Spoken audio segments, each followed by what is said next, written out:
Happy Wednesday, guys. Thanks for joining me for your workout video for your workout of the day. It is hump day already. It's the middle of the week. This week is flying along. We got a great dumbbell workout for you today, guys. So all you are going to need for the first part of the workout is one single dumbbell. For the finisher, we're going to need 2 dumbbells. All right. So what we're starting off with, guys, we're going to have 4 rounds for time. In that 4 rounds for time, we're starting off with a 600-meter run. Now, we've had a chat about this 1,000 times. Guys, you should be getting really good at your running by now. I've got a few messages from some people saying they just don't like running, so they just haven't been doing it. I'd really encourage you to try and get out for running, because at some point when you get back here, you're gonna have to run again. All right, if you ran while you were here, you should be running while you're at home, obviously, unless you can't leave the house, kids at home and stuff along those lines. Anyway, so we're heading on out the door, 600-meter run. If you're not sure how far away that is, 1.5 minutes out and 1.5 minutes back in. Excellent. Cool. Then you're going to have one of your dumbbells, and you're going to be doing 16 single-arm dumbbell burpees. 8 reps on one side, 8 reps on the other. You do all the reps on one side, then all the reps on the other. What a single-arm dumbbell burpee looks like is a burpee. Hand is on the dumbbell, up, and you just deadlift it up. Easy as that. Excellent. So as I said, 8 on one side, then 8 on the other. After that, that dumbbell is going up and overhead, and we have 16 dumbbell overhead lunges. So as always, back knee touches the ground. All right, alternating right, left, right, left. Once you've done 8 on that side, swap that dumbbell over. We have 8 on that side. Cool. Finally, we have 16 dumbbell snatches.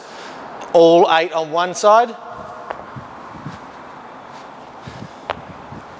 And then all 8 on the other side. Cool.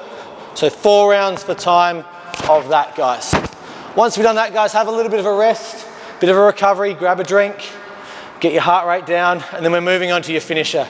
Now, what we're looking at today, guys, we've got 4 movements, 3 sets, 4 movements, and we've got max reps of each of them.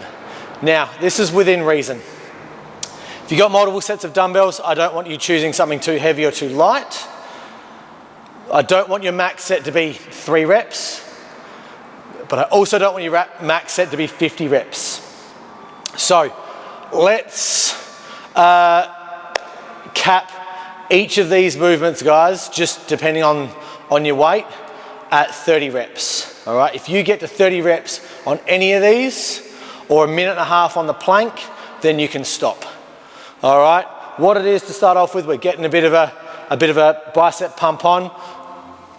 It's going to be hammer curls, maximum hammer curls. All right, standing up nice and straight, shoulders back, just up to the shoulders and back down. Keeping those elbows in, nice and close. There is no swinging, guys. You're not getting anything out of that. All right, so maximum dumbbell hammer curls. As soon as you can't do any more hammer curls, it is straight into maximum dumbbell strict press. Straight up and overhead and back down. Cool. The second you can't do any more strict press, we are straight down for that hollow rock. Pushing that lower back down into the ground, squeezing that, and then just gently rocking backwards and forwards. A really small rock, guys. We don't want a giant rock. That's just you getting heaps of momentum. We want a little rock, everything squeezed nice and tight. If we need to bring everything in close, still push that lower back down to the ground.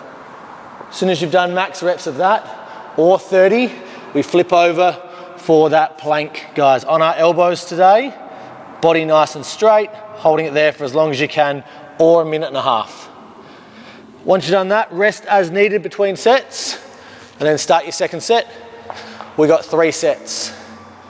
Now, I know that we've spoken a bunch of times about why we don't do bicep curls in CrossFit and stuff like that. We're obviously in very different times at the moment, guys. So, in a couple of reasons, in a bit of an effort to keep things interesting, we're chucking them in. All right. The reason why we don't normally do them is because there's 1,000 better ways to work your biceps. Pull-ups are just one of them. All right, but there's 1,000 better ways. All right. In today's situation, It's there to actually kind of fatigue your arms a little bit so that when you get into that strict press, that's quite uncomfortable already. All right, so you don't just get on that strict press straight off and it's super easy. But there's 1,000 reasons around it. Some people messaged me and said, how come we're doing bicep curls all of a sudden? Don't get used to it, guys. We're not going to be continuing on when we can reopen the doors again. But it's just something to keep it interesting and to make some certain things harder. Other than that, guys, if you got any more questions, send me a message. I love replying. Or chuck your questions in the comments. Have a great workout and a great day.